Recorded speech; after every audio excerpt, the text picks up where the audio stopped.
intestinales, útil para el manejo del dolor crónico, y es más, se podría presentar en caso de ginecoobstetricia, si dado se da, el uso para el momento de lo que es las operaciones para las cesáreas. La mepidilina, también monohistamol, lo encontramos para su uso en los dolores agudos de tipo moderado a severo. La siguiente. En los analgésicos no narcóticos vamos a encontrar los tres clásicos en sí. Y aunque ustedes no los crean y no tengan la aceptación del público, sí son y sí sirven. Reconocido está que un paracetamol muchas veces para manejar un tipo de dolor es mucho más efectivo que un AINES, es menos gastrointensivo, tiene complicaciones, muchas menos complicaciones que una aspirina. Aspirina es la que se lleva las palmas para todo el mundo, o sea, es la reina de los no narcóticos. El problema que ustedes conocen con la aspirina es que de por sí es más progresivo, y también lo utilizamos más también, lo estamos utilizando no solamente como un no narcótico, sino también como un disgregado antiplaquetario. La dipirona, si ustedes reconocen su nombre, y a los que no lo conocen, en el mercado lo conocían anteriormente con el nombre de antargina, que el niño no tomaba antargina para la fiebre, y lo podemos encontrar también en presentaciones entéricas para su manejo. Hoy por hoy es un poco criticado lo que son las dipironas, descontinuado en otros países. Nuestro país lo sigue utilizando. Ustedes pueden ir al Seguro Social, pueden ir al Ministerio de Salud, se pide un metamizol y es lo que aplican. Porque es excelente para poder regular la temperatura del cuerpo cuando se ve alterada, y también para el manejo de lo que es en sí tratamientos proquirúrgicos que impliquen un dolor moderado al paciente. El ácido acetilsalicílico, o bien conocido como ASA, sabemos que tiene una absorción rápida y totalmente en el intestino. Su metabolismo se da a nivel de todas las células del cuerpo, en especial las hepáticas, ¿no? Ejerce su acción aproximadamente media hora después de ingerida. Las dosis habituales que pueden tomar sobre el día, y ustedes reconocen, pueden variar de 500 miligramos a 1 gramo. Su actividad puede durar de 6 a 8 horas, el cual el producto en sí no se excreta y es eliminado correctamente. La siguiente. Como decíamos, el ASA, como todos los no narcóticos, regula, interviene en el centro termorregulador del hipotálamo, aumentando su función. Esto a la vez llega a las células foco inflamatorias, inhibiendo la síntesis de las prostaglandinas. Como ustedes saben, las prostaglandinas van a aplicar para que se liberen las sustancias de tipo COX, y también a las quininas, que son las proinflamatorias. Su mecanismo de acción es unirse con los receptores de la célula blanca, o sea, de la célula afectada, ubicadas también en el hipotálamo. Regulan el calor y también sobre las células del tipo del foco inflamatorio. Los efectos secundarios que reconocemos es que el fármaco, a pesar de ser bien tolerado, sabemos que su uso crónico causa una intolerancia gástrica, un daño gástrico que puede llevar a la úlcera en sí. Úlcera de tipo gástrica, úlcera de tipo duodenal. Hay casos que solamente la ingesta de este producto ha causado unas reacciones alérgicas en el piel o en el tejido subcutáneo. Es más sabido, y ustedes lo han leído, hay personas que tienen la costumbre, por ejemplo, de aplicar medicamentos para que sean absorbidos rápidamente. No sé si lo habrán escuchado y sí lo han conversado en clases de repente, las pastillas sublinguales. La mejor forma de absorción que ustedes pueden aplicar para la aplicación de un medicamento es aplicarlo sobre mucosa. Si nosotros aplicamos no solamente sobre la mucosa lingual, ustedes saben, la mucosa que se encuentra debajo de la lengua es terriblemente vascularizada, ¿no? Y que tiene un efecto inmediato sobre el producto. Algunas personas se ha demostrado que cuando han hecho la toma de la aspirina diluida o aplicada sobre mucosas, produce una quemazón química de la piel en sí. Y eso va a conllevar a la larga a una reacción de tipo alérgica tardía. Sabemos también que cualquier paciente que está o que toma por diversos motivos un cardiópata, paciente que está operado del corazón, que tiene una válvula cardíaca y que necesita tener una sangre más fluida, por así decirlo, va a tomar aspirina en primera elección. Puede tomar warfarina o derivado de la misma, pero muchas veces los cardiólogos, como una medida complementaria al paciente que tiene riesgo coronario, al paciente que ya ha tenido un tipo de bypass, marcapasos, es de elección la aspirina. Si nosotros actuamos sobre este paciente en el momento que vamos a trabajar, ¿no? Y no hemos considerado su suspensión informada, es decir, por intermedio de su cardiólogo, si lo amerita, corremos el riesgo de que haga una disgregación plaquetaria y nunca forme o desencadene la cascada para lo que es la formación de su coágulo. Ok, sabemos también que las personas que han tenido o aplicamos una concentración de 10 gramos o sea, de inmediato a un paciente, va a causar una muerte tóxica con daño sobre el riñón y provoca una acidosis metabólica. La siguiente.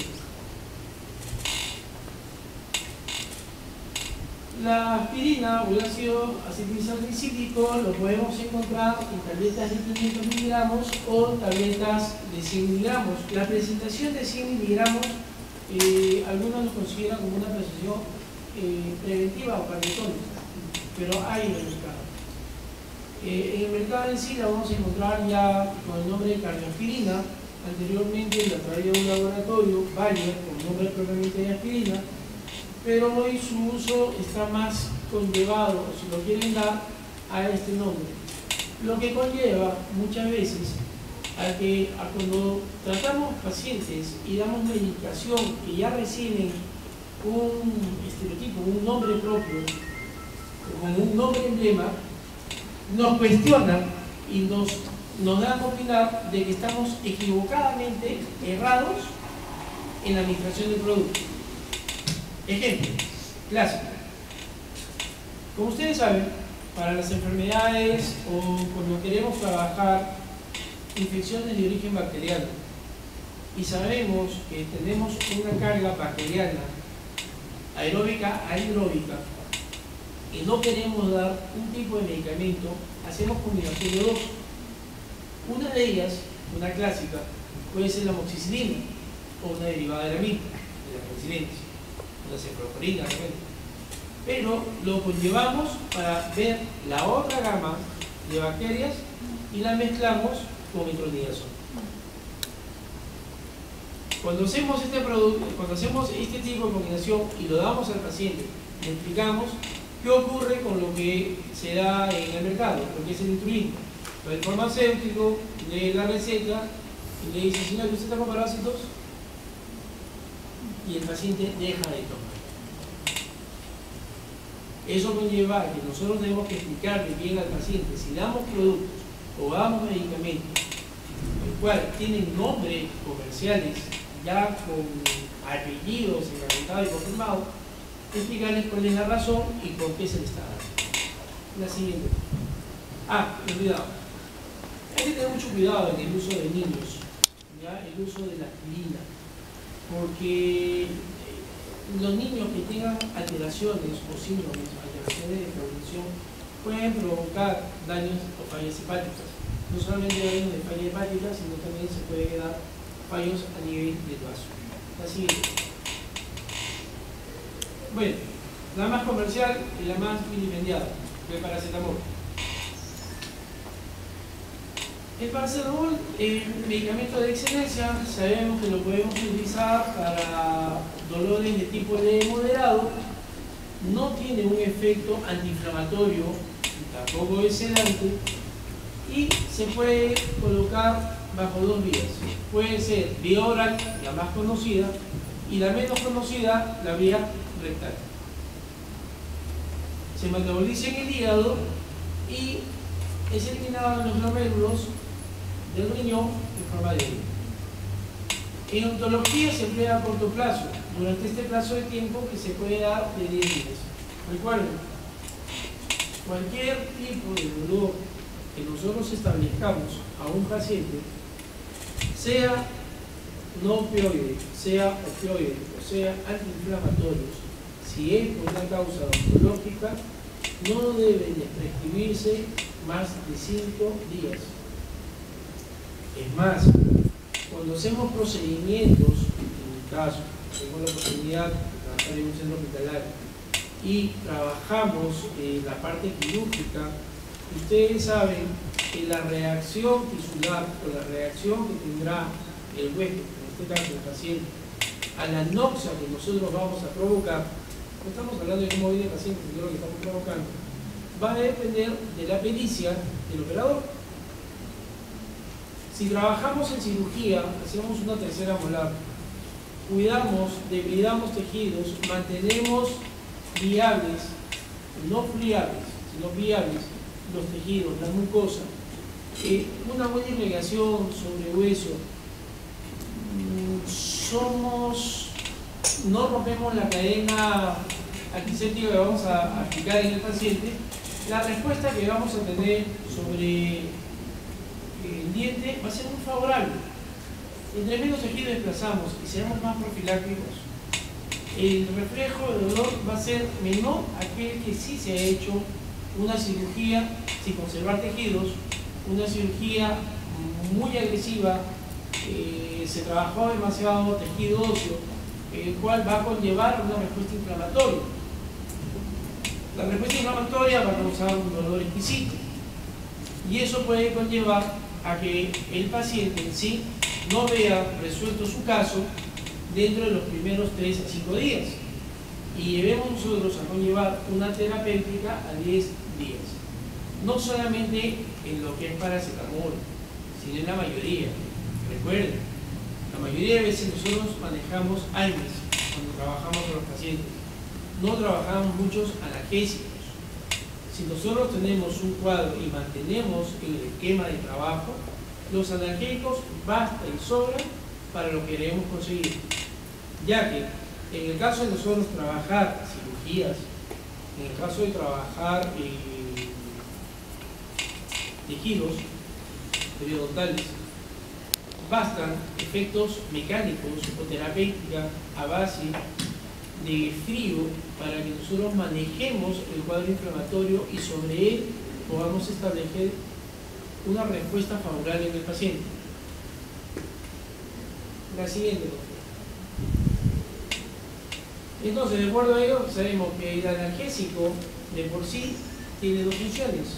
De excelencia es un analgésico y medianamente un antipirético, porque actúa, por lo hemos conversado, sobre el centro regulador de hipotálamo. La ventaja, ser soluble, puede utilizarse en cualquier tipo de presentación, la forma líquida es la más viable, que utilizamos en los niños, y tenemos que es adecuado a la irritación gástrica. Los efectos secundarios tenemos que puede causar metahemoglobinemia, que es raro, cianosis y a veces disnea. La disnea está muy asociada también al cuadro sanguíneo, por si acaso. La hemoglobina incapaz de transportar oxígeno de forma adecuada a los tejidos. La presentación que vamos a encontramos tabletas de 500 miligramos, jarabes de 5 centímetros cúbicos que nos van a referir 150 miligramos. En los hospitales encontramos el paracetamol, no necesariamente la presentación de 150 miligramos, encontramos una concentración menor de 120 miligramos. Recomendamos el manejo, como es una sustancia de repente que nosotros lo manejamos, ya calculamos al paso y al peso. Siempre recomendamos manejarlo por kilodosis para no usar y tener ya un mejor manejo de los productos. Sabemos que se puede manejar de 10 a 15 miligramos kilodosis o de 40 a 50 miligramos kilodía. Eso va referido más que nada cuando estamos trabajando en concentraciones pediátricas. Los niños, su dosis máxima son 2 gramos día, y en los adultos la dosis máxima son de 4 gramos. Recuerden que las dosis varían de acuerdo a al peso de la persona, no van a variar, y quede muy establecido que les va a pasar de repente cuando van a atender a niños que están con dolor, quieren manejarlos, tiene 7 años, tiene 6 años y el niño pesa 40 kilos. ¿Qué dosis le van a dar?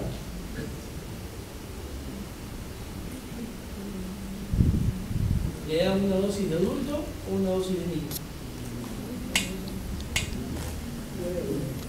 Claro, se supone que cualquier peso por encima de 40 ya es una dosis de adulto, pero si no les queda, pues quieren manejarlo de otra forma, pueden manejarlo con kilodosis o lo hacen kilodía y lo dividen de acuerdo al cuadro cada 6 horas, o puede aplicarse también cada 4 horas. La siguiente, por favor. La dipirona. La dipirona, también conocida como metamizol, es un potente analgésico. De los 3 que hemos visto, es el más potente que hay. Cuando nosotros hacemos cirugías, particularmente yo lo utilizo y lo mezclo con diclofenaco. O sea, el uso del metamizol no altera la función del diclofenaco, por todo lo contrario, los dos se acompañan bien y dan el resultado esperado. El diclofenaco para la respuesta antiinflamatoria y el metamizol para una respuesta netamente analgésica. Tenemos vías de absorción, puede ser oral, rectal, intramuscular. No tiene ninguna interferencia con las comidas, se biotransforma en el hígado y se filtra por la orina. Tiene una acción analgésica, aunque no parezca, a nivel central, por el resultado rápido que nos da, a pesar de que no es opiáceo. Recuerden que todos los opiáceos son nivel central, y por excelencia su nivel periférico. La siguiente.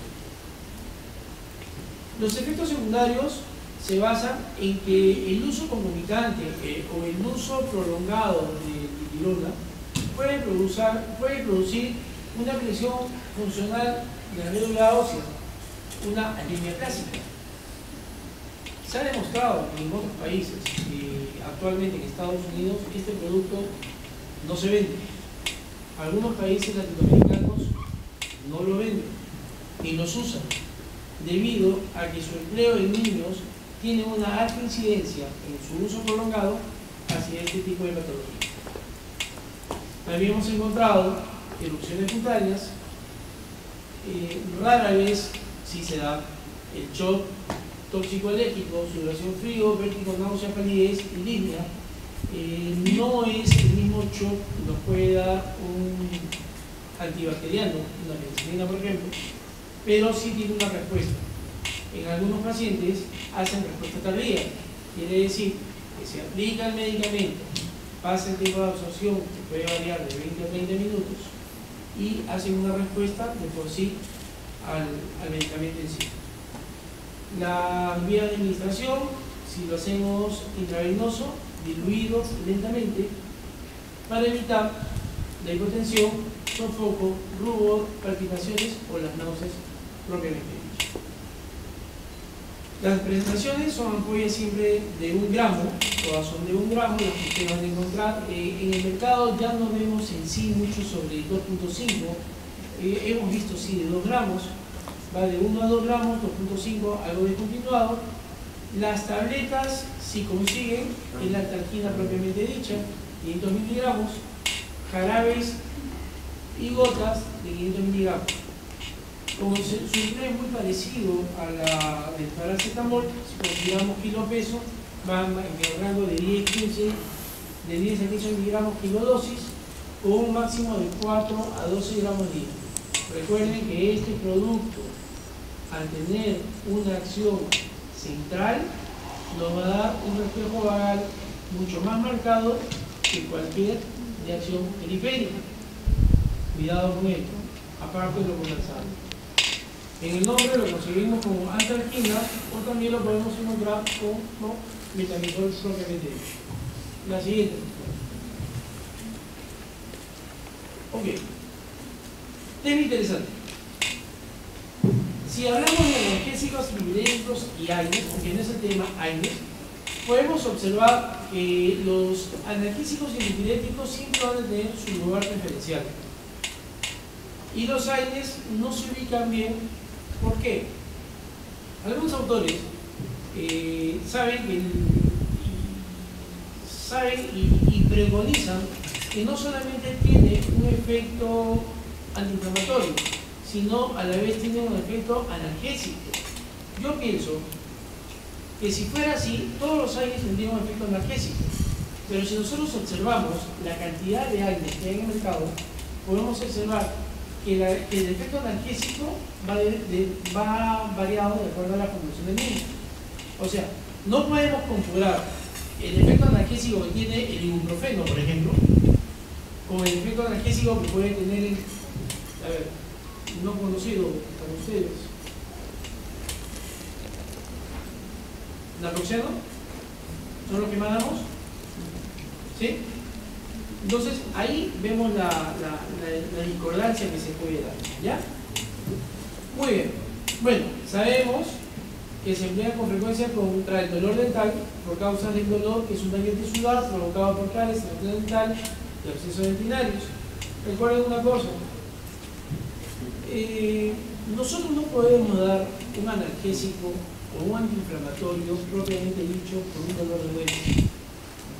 Ustedes saben, y más aún si han llevado cirugía, peor aún si han llevado endodoncia, que hay cuadros clínicos que establecen dolores muy marcados. Como decir, en endodoncia, recapitulando anteriormente, tenemos procesos en el cual encontramos desde la hiperemia pulpar, que lo llamamos paracetamol. Tenemos procesos que va a la pulpitis irreversible, necrosis pulpar, abscesos periodontales o periodontitis apical aguda, y el cual va a determinar el uso de sustancias. De acuerdo al cuadro clínico, ustedes no le van a dar a un paciente con un discreto edema solamente un AINES. Porque esos son los tipos de pacientes que dicen: doctor, hoy en la mañana me empieza el dolor de muelas, voy a la farmacia y me dieron, porque no tenía plata, una naproxeno. Yo no tomo ibuprofeno porque eso no sirve, no tomo paracetamol porque no sirve, no tomo diclofenaco porque me arde el estómago. Me voy con el naproxeno. A las 2-3 horas me empezó a doler nuevamente y me dieron ketorolaco. A las 2-3 horas me volvió a dar y me dieron un arcoxia, un así. 2 horas después me siguió doliendo. O sea, el paciente fue de lo que es un cuadro clínico mal establecido por él, por supuesto, con un dolor que iba en progreso o en curso, el cual no se calmó, porque de por sí ya presentaba un proceso infeccioso. Como ustedes saben, procesos infecciosos, la mejor forma para poder controlar es la apertura propiamente dicha.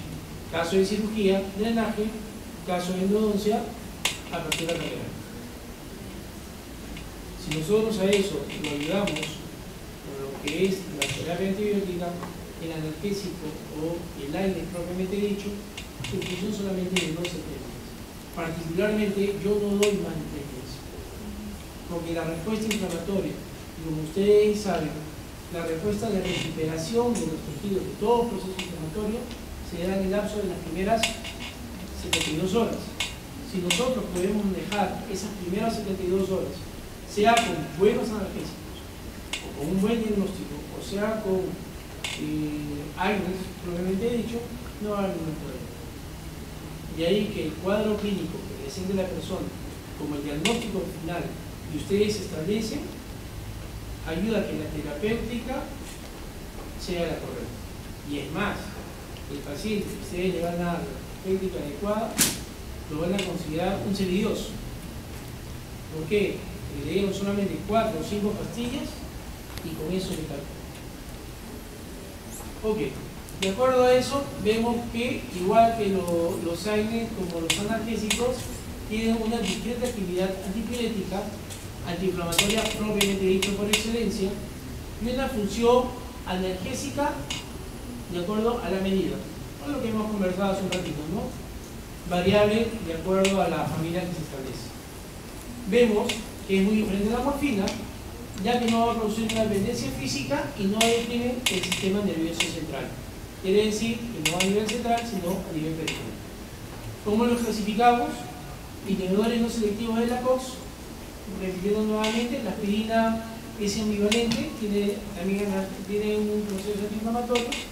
El ibuprofeno propiamente dicho. Inhibidores preferenciales del COX, como el meloxicam, el último de moda que se está tomando, que es el meloxicam, que se conoce también como Artoxia. Inhibidores selectivos de la COX, como el Celecoxib, y los analgésicos con escasa acción antiinflamatoria, como el paracetamol. Recuerden una cosa, para poder recordar, cuando hablamos de prostaglandinas, hablamos de ciclooxigenasas. Cuando hablamos de estos dos temas, reconocemos bien que cuando se liberan las prostaglandinas, va a haber un fenómeno con la ciclooxigenasa. En el cuerpo humano vamos a encontrar en todas nuestras células ciclooxigenasa. Pero la ciclooxigenasa que vamos a encontrar en sí es del tipo 1. Preferentemente, y para el buen funcionamiento, como antes mencionamos, esta ciclooxigenasa siempre la vamos a encontrar en mayor cuantía, por decirlo de una forma, a nivel del aparato digestivo, o a la vez podemos encontrarlo a nivel del sistema renal. Cuando aplicamos AINES, los AINES no son selectivos. Llámese ibuprofeno, llámese ketorolaco, ketoprofeno. Cualquier AINES de por sí lo que va a trabajar es inhibir tanto el COX-1 como el COX-2. Y eso a las finales causa lesiones. Las lesiones que pueden causar se dan tanto a nivel renal como a nivel del sistema digestivo, en este caso el estómago, causando lesión que pueden llevar a la úlcera. Es por eso que algunos AINES son más agresivos que otros y pueden conllevar al establecer si van a no actuar sobre las COX. Recordar una cosa, que cuando hablamos de las COX-2 selectivos, cualquiera de las dos, el meloxicam, el Celecoxib, el Eterocoxib, uno de los temas o de las primeras generaciones de inhibidores de COX-2 se sabe, y ustedes lo escucharon, años atrás, los decesos periódicos con pacientes que utilizaban los inhibidores de la COX-2. ¿Por qué? Porque se dieron cuenta que causaban daño cardiovascular. De por sí, el producto que conocemos como Arcoxia, de todas las generaciones que han salido, es el que menos lesión cardiovascular puede presentar. Pero recuerden algo, nosotros metabolizamos los medicamentos en dos órganos, blanco, típico, hígado, los que estamos en riñones. Pacientes con función hepática alterada debe ser utilizada, a pesar que dicen que no hace daño al sistema digestivo. Pacientes con función renal moderada, severa, su uso es restringido. Quiere decir que al igual que el anterior, hay que tomarlo con calma. La siguiente.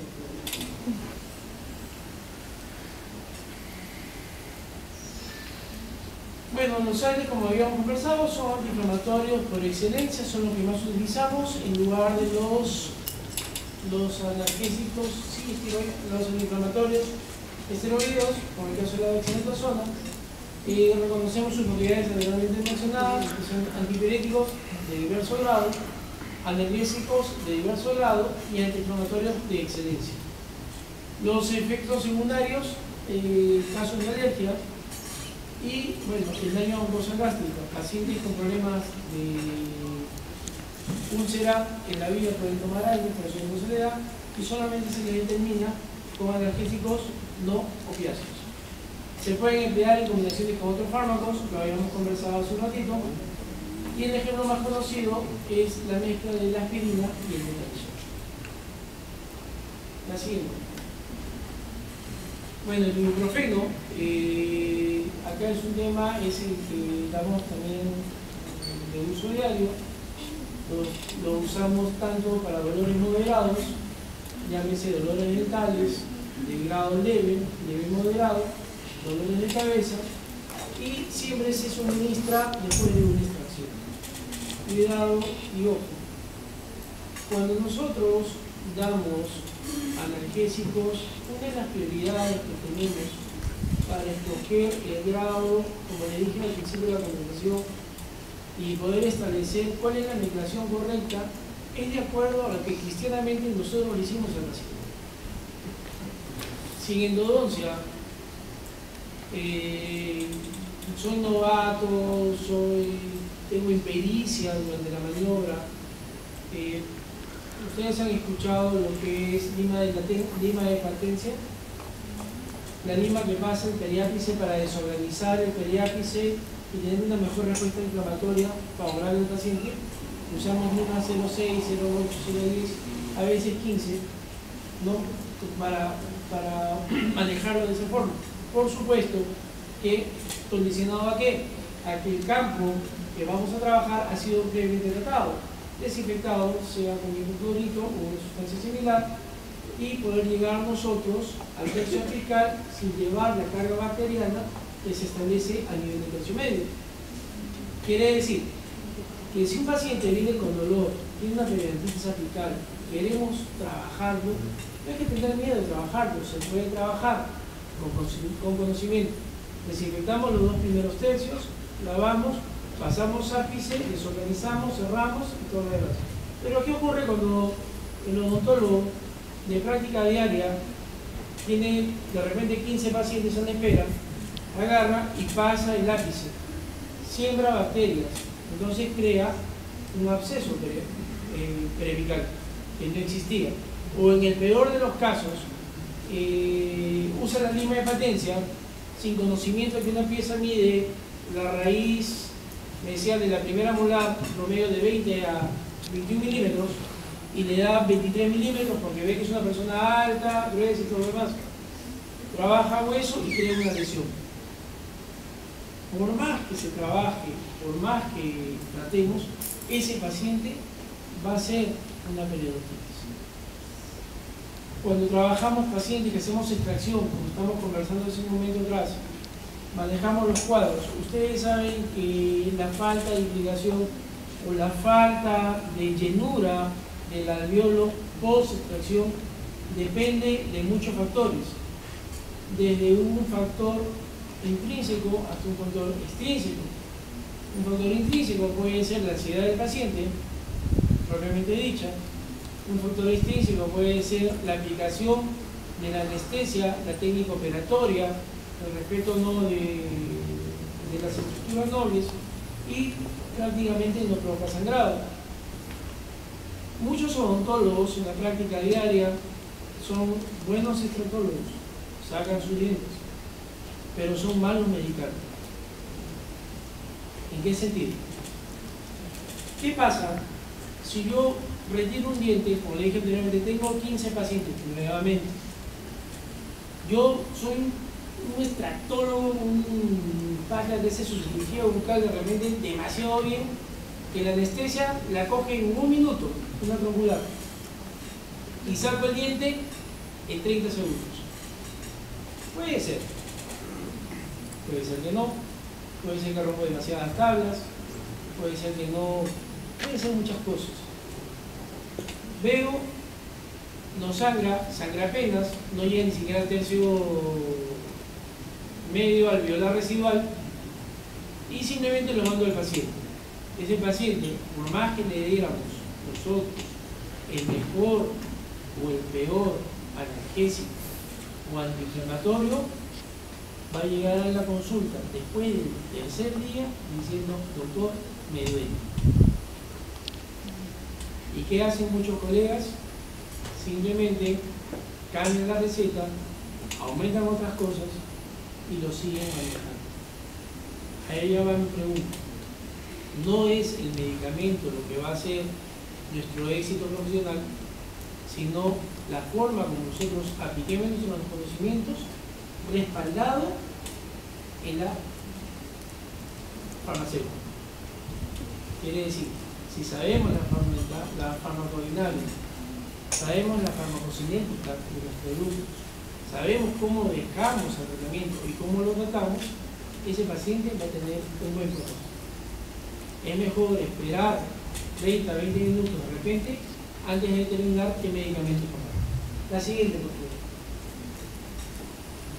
Otros medicamentos conocidos por ustedes, el ketorolaco, es tratamiento de corto plazo, como habíamos indicado hace un rato, para dolores moderados. También se considera para traumatismos musculoesqueléticos, cuando hacemos, por ejemplo, cirugías de torsiones, en el cual hacemos desplazamiento de tejidos. Y bueno, sabemos que también, como otro de los productos más conocidos, también tiene un alto índice de hipersensibilidad. El piroxicam es un muy buen antiinflamatorio, lamentablemente es muy gastrolesivo. Estos productos aparecen más para el tratamiento de artritis reumatoidea, gota. Se puede utilizar en odontología. Las concentraciones que nosotros podemos manejar en el piroxicam en el mercado son de 10 miligramos y 20 miligramos. 10 miligramos para dosis de 2 al día y 20 miligramos como dosis única por día. Como se dijo anteriormente, no debe pasar de preferencia de los 5 días. Ideal, pues, a mi parecer. Naproxeno, el otro medicamento después del ibuprofeno, el más utilizado en odontología, se emplea igual después de procedimientos quirúrgicos, exodoncia y para ciertos tipos de traumatismo. Es muy fuerte y puede presentar varias contraindicaciones, como la anterior, el ketorolaco, piroxicam, naproxeno, diclofenac. ¿Cómo podemos enfocar ahora nosotros la temática de qué emplear y cómo emplear? Fácil. Si tenemos un dolor de tipo leve, consideremos leve a lo que nos responden siempre los pacientes, no a lo que nosotros observamos, podemos emplear fármacos como